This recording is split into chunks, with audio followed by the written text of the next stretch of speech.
I'm Emily Parker, 30, a freelance accountant grinding to keep my life together in Chicago. I've always been the one holding things steady for my family, but last weekend at a family party I hosted, everything changed. My parents stood up, glasses raised, and announced I should buy a house for my brother. Just like that. Like it was my job to hand him a dream on a silver platter. He leaned back in his chair, smirked, and said nothing, his smug grin cutting deeper than any words could. The room cheered them on, my cousins, my aunts, all nodding like it was the most obvious thing in the world. I sat there, heart pounding, my own home, suddenly feeling too small to hold their expectations. I didn't say a word. I just stood, grabbed my keys, and walked out, leaving their laughter echoing behind me. The next morning, my phone lit up with a bank alert. Someone had tried to pull $1 million from my savings account, the one I'd built from years of late nights and skipped vacations. They didn't know it was locked with two-factor authentication. My parents. They thought they could just take it, no questions asked, to fund his future. A few days later, my phone rang off the hook. Panicked voicemails, texts begging me to fix this. I didn't answer. That was just the start of it, the moment I realized I'd been carrying them all for too long, and it was time to stop. Has your family ever pushed you to give more than you could? Drop your story in the comments. I'm reading. Everyone, I didn't sleep that night after walking out of the party. The image of my brother's smirk and my parents' smug faces burned in my head, but it wasn't new. It was just another chapter in a story I'd been living for years. Growing up in our Chicago suburb, I was always the responsible one, the one who got things done, while my younger brother was the golden child. My parents saw him as the dreamer, the one destined for greatness, even though he hadn't done much to earn it. Me, I was just Emily, the one who paid the bills. I started supporting him when I was 22, fresh out of college with my accounting degree. He was 18, just out of high school, with no plans except to find himself. My parents thought he needed time, so I stepped in. First, it was his phone bill, $60 a month, because he insisted on the latest iPhone. Then it was his car insurance, $300 every 6 months, because he crashed his first car and needed a new one. By the time I was 25, I was covering his rent, $800 a month for a studio apartment he barely kept clean. I told myself it was temporary, that he'd get a job and take over. But he never did. My mom, always quick to defend him, would say he was figuring out his path. My dad would nod, adding that I was lucky to have a steady job, as if my 60-hour work weeks were some kind of gift. Meanwhile, my brother spent his days posting about his creative journey on Instagram, buying designer sneakers with my money. I remember one Christmas when I gave him $1,000 to cover his credit card debt. He thanked me by buying a leather jacket and posting a selfie with the caption, "Living my truth." My parents liked the post. I didn't. It wasn't just the money. It was the way they treated me, like a bank, not a daughter. At family dinners, my mom would praise my brother's potential while asking why I hadn't bought a house yet. My dad would joke that I was too practical, as if dreaming big was his thing, not mine. I'd sit there, forcing a smile, while my cousin Jason, who showed up to every gathering, would steer the conversation to my brother's latest project. Once Jason asked how he afforded his new gaming setup. My parents changed the subject. I stayed quiet, knowing the answer. I kept telling myself it was my job to hold things together.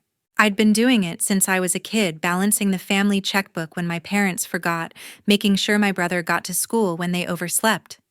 By 30, I was still at it, working freelance accounting jobs, barely saving enough for myself, because half my income went to him. My parents never asked how I managed. They just assumed I'd figure it out, like always. The worst part? My brother never said thank you. Not once. I'd send him money for groceries, $200 here, $300 there, and he'd text back, "Got it," like I was his assistant. Once I paid his electric bill $400 because he said he was in a creative slump and couldn't deal with it. I drove to his apartment that night, saw him streaming video games with his friends, laughing like nothing mattered. I went home, checked my bank account, and saw I had $300 left for the month. My parents called the next day to tell me how proud they were of him for staying positive. I thought I could handle it. Keep the peace, be the good daughter. But every time I saw my brother's name on my bank transfers, I felt smaller. My friend Sarah, who'd known me since college, kept telling me to stop. "You're not their ATM," she'd say, over coffee. Her voice sharp but kind. I'd nod, promise to set boundaries, then go right back to sending money. It was easier than fighting. That's how it was for years, me giving them taking, and no one noticing I was drowning. By the time I planned that family party, I thought maybe they'd see me for once. I spent days cleaning my apartment, cooking, making it perfect. I wanted them to be proud. Instead, they walked in, looked around, and started talking about my brother's future. Again. I was still fuming from those family dinners, but I threw myself into work to keep it together. Being a freelance accountant in Chicago wasn't glamorous, but it was mine. I'd built a client list from scratch, juggling 60-hour weeks to keep my small apartment and cover my brother's endless expenses. My days were spent crunching numbers for startups, restaurants, even a yoga studio that paid late half the time. I didn't complain. It was how I stayed afloat, how I kept my parents from worrying about the family falling apart. But it never felt like enough for them. A month before the party, my brother texted me out of nowhere. He needed $500 for a new jacket, said it was for a business meeting he wouldn't explain. I asked what kind of meeting. He replied, "It's a vibe, Emily. You wouldn't get it." I sent the money anyway, thinking it might keep him focused for once. A week later, I saw him wearing it at a bar, posing for selfies with friends I didn't recognize. I checked my bank account that night, $2,000 left for the month, and rent was due. I didn't tell anyone. My mom called a few days after that. She didn't ask how I was doing, just launched into how my brother was so close to something big. She said I should be more generous, that he needed support to chase his dreams. I mumbled something about being busy, but her words stung. My dad was no better. At a family barbecue, he pulled me aside and said I was doing well, but could step up for my brother. He didn't mention my work, my clients, or the fact that I'd just landed a contract with a tech startup. It was always about him. I started noticing the pattern more clearly. Every family gathering, someone would ask my brother what he was working on. He'd spin vague stories about networking or building his brand, and my parents would nod like he was a visionary. My cousin Jason, who never missed a chance to stir the pot, once asked how he paid for his new phone. My brother laughed it off, said he had sponsors. My parents changed the topic, but I knew the truth. I was the sponsor, the one wiring money while he played entrepreneur. Sarah, my friend from college, saw through it all. We'd meet for coffee near my office, and she'd listen to me vent about the latest request for cash. "Emily, you're killing yourself for someone who doesn't care," she said once, stirring her latte.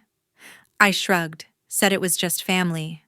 But she pushed back, told me I deserved better than being everyone's safety net. I didn't argue, but I didn't stop sending the money either. It was easier to keep the peace than to start a fight I wasn't sure I'd win. The tension kept building. 2 weeks before the party, my brother called asking for $300 to cover a subscription for some music production software. He said it was for his next big project. I asked for details, but he got defensive, said I was acting like I didn't believe in him. I sent the money, but it felt different this time. I wasn't just tired, I was angry. I started wondering why I was the one always saying yes. By the time I started planning the family party, I was stretched thin. My clients were demanding revisions, my bank account was shrinking, and my parents kept dropping hints about my brother's bright future. I wanted the party to be a reset, a chance to show them I was doing something worthwhile. I stayed up late going over budgets, planning a menu, even buying new plates to make my apartment look decent. I didn't want much, just a night where I wasn't the one apologizing for existing. The night of the party arrived, and I was ready to prove myself. I'd spent days preparing cooking, cleaning, setting up my small Chicago apartment to look like a home my parents could respect. I wanted one evening where I wasn't just the wallet, but as soon as my family walked in, I knew it wouldn't go my way. My mom and dad arrived first, glancing around like they were inspecting a rental. My brother showed up late, strutting in with a new watch I'd probably paid for. My cousin Jason followed, already sipping a beer, and Sarah, my friend from college, came to keep me grounded. I'd made lasagna, bought wine, even set out candles to make it special. Nobody noticed. My mom started talking about my brother's big plans before we even sat down. Dinner started okay. I tried to steer the conversation to my new client, a tech startup that could lead to steady work. My dad nodded, but his eyes were on my brother, who was scrolling his phone. Jason asked about my work, but my mom cut in, saying my brother had been networking with influencers. I bit my tongue, hoping we'd get through the night. Then it happened. Halfway through dessert, my dad cleared his throat and looked at me. "Emily, you're doing well with your accounting thing," he said like it was a hobby. "You've got money saved up. It's time you helped your brother buy a house." I froze, fork in hand. My mom jumped in, smiling. "He's got so much potential, but he needs a real start. You can afford it, right?" I looked at my brother. He leaned back, smirking like he'd been waiting for this. "Yeah, Emily," he said, voice dripping with confidence. "You're not exactly ambitious, so why not invest in someone who is—" The words hit like a slap. Jason laughed, raising his glass like it was a toast. My parents nodded as if this was the most reasonable thing in the world. Sarah caught my eye, her face tight, but she didn't speak. I felt my chest tighten, years of resentment bubbling up. They weren't just asking for money, they were saying I didn't matter. My savings, my 60-hour weeks, my life, it was all just a means to prop up my brother's dreams.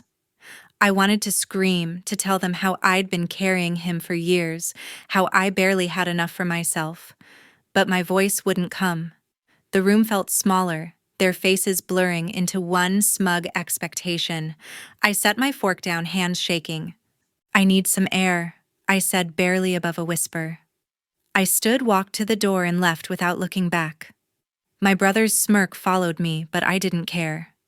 Something broke inside me that night. Not sadness, but clarity. I wasn't going to be their bank anymore. I drove home from the party with my hands gripping the wheel. The silence in my car was louder than my family's words, but it gave me space to think. I wasn't going to let them walk all over me anymore. The next morning, my phone buzzed with a bank alert. Someone had tried to withdraw $1 million from my savings account, the one I'd stupidly let my parents access years ago for emergencies. I logged in, heart pounding, and saw the failed attempt.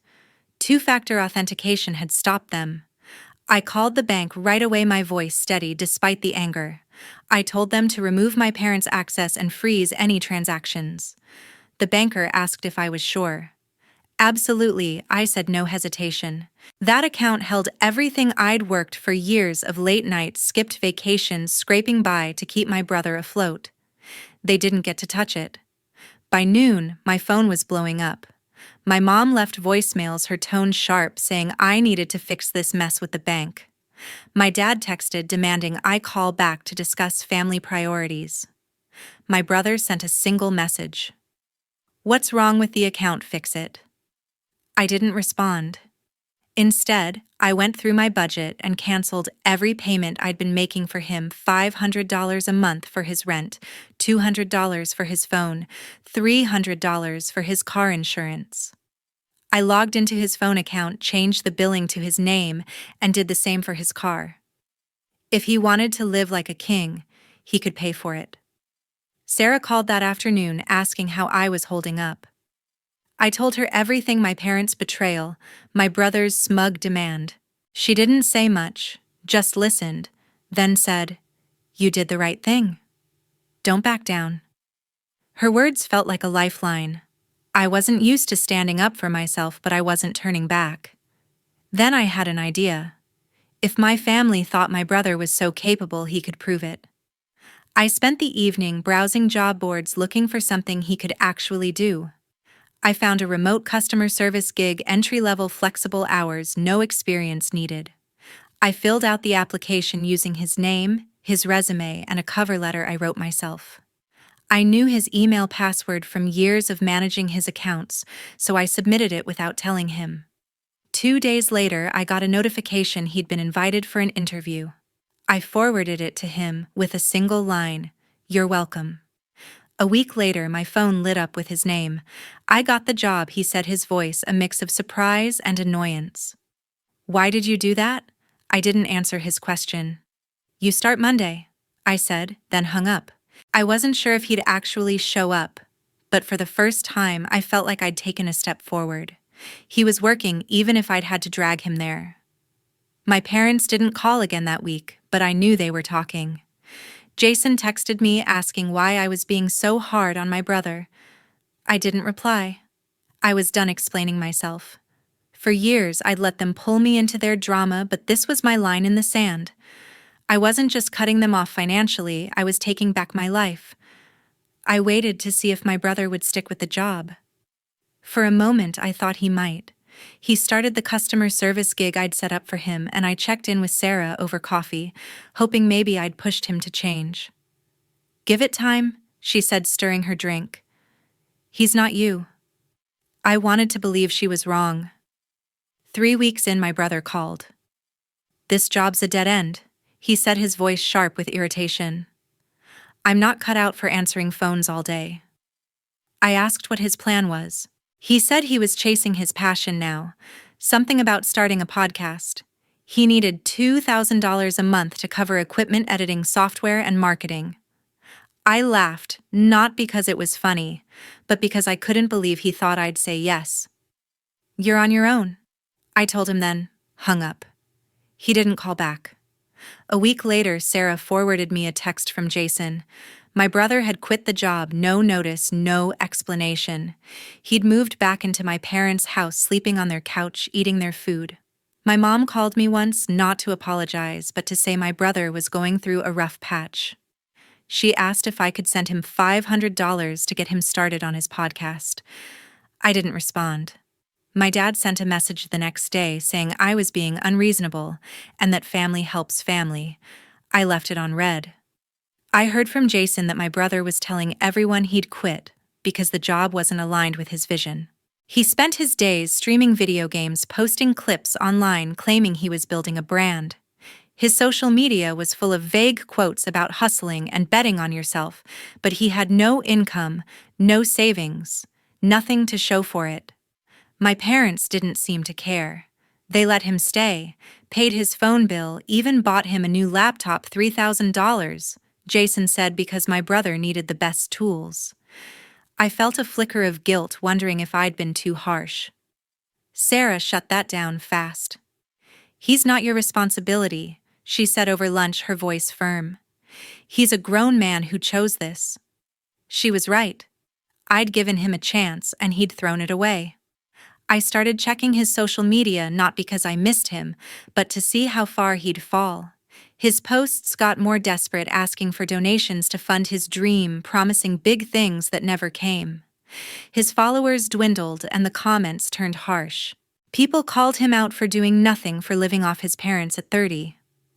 By the end of the month, Jason told me my parents were frustrated. They'd hoped my brother would find his way with their support, but he wasn't even trying. He'd stopped looking for jobs, stopped talking about his podcast. He just sat at home playing games, ordering takeout on their dime. My parents were stuck covering his expenses, unable to push him out.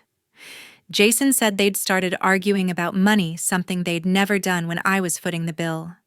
I didn't feel sorry for my brother. He'd had every chance to step up, but he chose to coast, expecting handouts forever. His vision was a fantasy, and now he was living the consequences. No career, no money, no respect. I wasn't sure what my parents would do next, but I knew they weren't done with me. I thought my family would see the truth about Ryan, but I was wrong. 2 months after he moved back to my parents' house, the calls started again.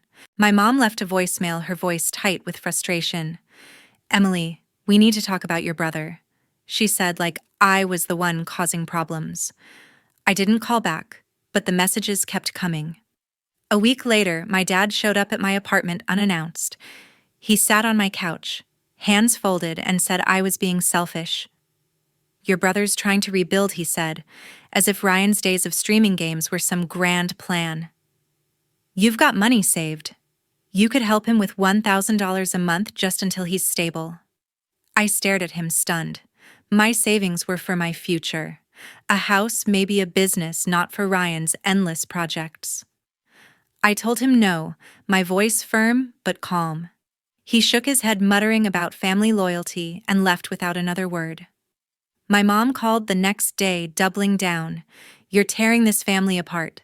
She said, her tone sharp enough to cut. She claimed Ryan was depressed because I'd cut him off, that I'd pushed him to give up on his dreams. I asked why they weren't pushing him to get a job. She paused, then said, "He's not like you. He needs more time." I hung up, my hands shaking. They weren't just defending him, they were blaming me for his failures. Jason didn't help. He texted me a long rant saying I was acting superior by refusing to help. "Ryan's got potential," he wrote, "but you're too focused on your own life to see it." I didn't respond. His words stung, but I wasn't surprised. He'd always taken their side, cheering Ryan on while ignoring what I'd sacrificed. I deleted the message and blocked his number.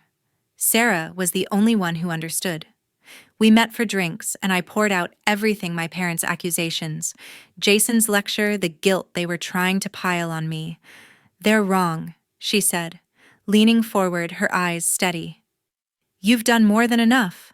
They're just mad because you're not playing their game anymore." I nodded, but the weight of their words lingered. I'd spent years trying to keep the family together, and now I was the villain. The pressure didn't stop. My mom sent a group email to me, my dad, and Jason, outlining a plan for Ryan's future. She wanted me to contribute $1,000 monthly to a fund for his startup, claiming it was my duty as his sister. I read the email twice, each word sinking in like a stone. They weren't asking, they were demanding, as if my life existed to serve his. I didn't reply, but I forwarded it to Sarah. She called immediately. "They're delusional," she said. "Don't give in." I didn't. But the calls kept coming, my dad leaving voicemails about family unity, my mom texting about how I'd changed. They never mentioned my work, my life, or the years I'd spent bailing Ryan out. It was always about him, about what I owed him. I started screening their calls, letting them go to voicemail. I wasn't ready to cut them off completely, but I needed space to breathe.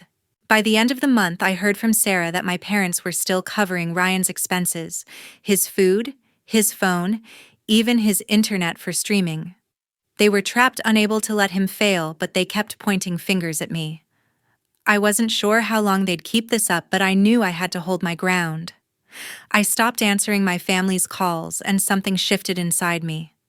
For the first time in years, I felt free, not from them, but from the weight of their expectations. I wasn't their bank, their fixer, or their fallback plan anymore. I was just Emily. And that was enough. I threw myself into my work with a focus I hadn't had before. My freelance accounting business grew. New clients came through referrals, and I landed a contract with a local bookstore chain managing their finances. I saved every dollar I could, not for my brother, but for myself. 6 months later, I put a down payment on a small condo in Chicago, 2 bedrooms, a view of the city, all mine. I walked through the empty rooms, imagining my own furniture, my own life, and smiled. This was what I'd been working for, not Ryan's dreams. Sarah came over to celebrate the move. We sat on the floor with takeout, laughing about how far I'd come. "You're unstoppable now," she said, raising her soda can in a mock toast. I laughed, but her words stuck with me. I'd spent so long putting my family first that I'd forgotten what it felt like to prioritize myself.